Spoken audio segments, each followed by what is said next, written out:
Hi everyone, my name is Nicholas Newcomb, and today I'm going to be talking to you about a paper written on SIFT matching. SIFT, the scale invariant transform, is identified ideally by high discriminability, low memory storage, and high speed. Unfortunately, in practice, it works a little bit more like a teeter-totter, which has high discriminability resulting in larger size and slower computations.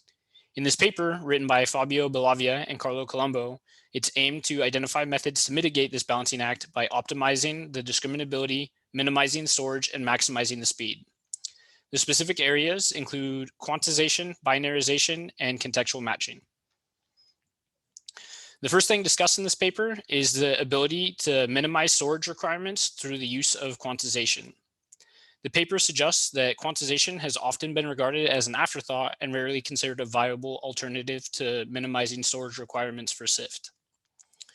Starting with the observation that when matching two histograms, Euclidean distance tends to emphasize larger errors occurring on few bins with respect to smaller error on the remaining majority, it was determined that an alternate distance measurement may provide better results.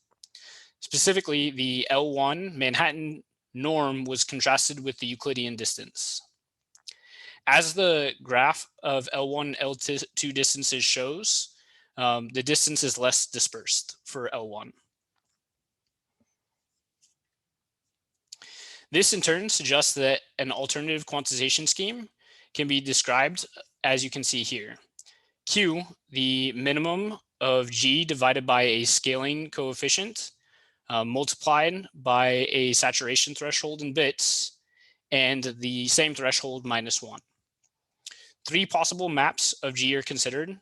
Those three maps are a linear mapping shown by this yellow line, a root mapping described by the red line, and a lower order analog to the Huber loss function, which is described by a linear function below the mean and a root function above. This is shown by this blue line here. This alternative quantization scheme dramatically reduced the necessary storage requirements, reducing the total storage space from 128 bytes to 64 bytes when using t equals 4, and all the way down to 48 bytes when using t equals 3 bits or a nibble. The reason for using 4 versus 3 bits is for more direct storage alignments and mitigating loss and discriminability due to memory alignment issues. Table 1 illustrates the mean average precision for this quantization scheme implemented on SIFT using L1 distance, and for the SGLO2. It is shown that there is dramatic memory savings while maintaining a relatively high discriminability. The next category addressed in this paper revolved around binary descriptors.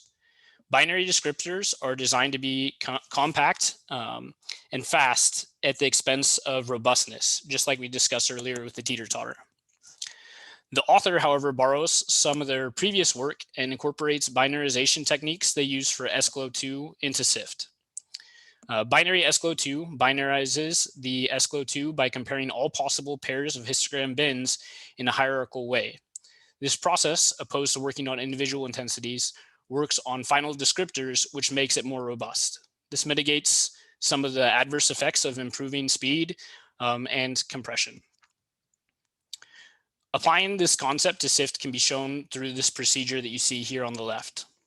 Binary SIFT compresses the original SIFT into less than half the size, or 61 bytes. It has a SIFT descriptor X normalized by the L1 norm, quantizes M to equal 2048 levels, and then takes the floor of M and Y, which consists of R equals 16 gradient orientation histograms shown by these 4x4 cells. Each of these histograms is concatenated of D equals 8 orientation bins. And then finally, the BiSIFT descriptor is given by the concatenation of T and D shown here. These binary strings T and D are obtained from the rearrangement of the upper triangles of the histogram matrices. A visual representation of this process can be shown on this slide. So first, the histogram is obtained, and then next, the matrix is developed using the gradient orientation. The next step, step 3, would be taking the sum of each individual column which you can see by this orange row matrix here. And then finally, for step 4, the sorting sums are taken, and this allows for the removal of the last permutation, reducing the number of bits required to represent T from 28 to 21. The net effect is to reduce the size from 61 bytes to 43. One potential pitfall is that this technique on non-unique histogram bins can result in ambiguous sorting, as you can see in this right column here. Ultimately, binary SIFT has decent results, as table 3 shows. There's only about 2 to 4% degradation in the mean average precision relative to the quantized counterpart, and up to 15% for the binary pi-SIFT. This binary pi-SIFT is referring to the binary SIFT with the sorting, and this additional loss is due to the non-distinct bin values that we had discussed in the previous slide. The next and final thing discussed in this paper is a novel cascade filtering strategy. And basically what this is that, as mentioned in the previous slides, binary SIFT is subdivided into 2 categories, D and V, which represent the coarser and finer scale representations, respectively. These subdivisions inspired a hierarchical framework of matching that is accomplished by determining the short fingerprints of all descriptors calculated at the coarsest scale, and then removing unlikely matches.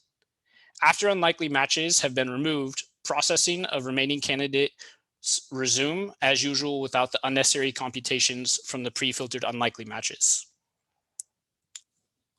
The HCF can attain values up to 300% faster when using large data types or when L2 distance is used without code optimization. It's a little bit less effective on binary descriptors, but it's especially beneficial for SGLO2, having up to 419% faster speeds. The slowdowns in computation for BiSIFT and SIFT L1 for SSE optimization and non-floating point data is likely due to the upfront computational overhead requirements of HCF. This explains the dramatic improvement for the large data sets relative to the smaller ones. In summary, this paper discussed a couple different means of trying to improve upon the SIFT even further. It's a really big subject that's covered in a lot of papers. They identified that through quantization, you could reduce storage requirements and low loss and discrimination. Similarly, for binarization, you can reduce the storage requirements, maintaining low loss and discrimination. And they came up with a new way for performing hierarchical cascade filtering, which can dramatically improve the speed with near negligible difference in discrimination. Thank you all for your time, and I'll open up the floor for any questions any of you may have at this point.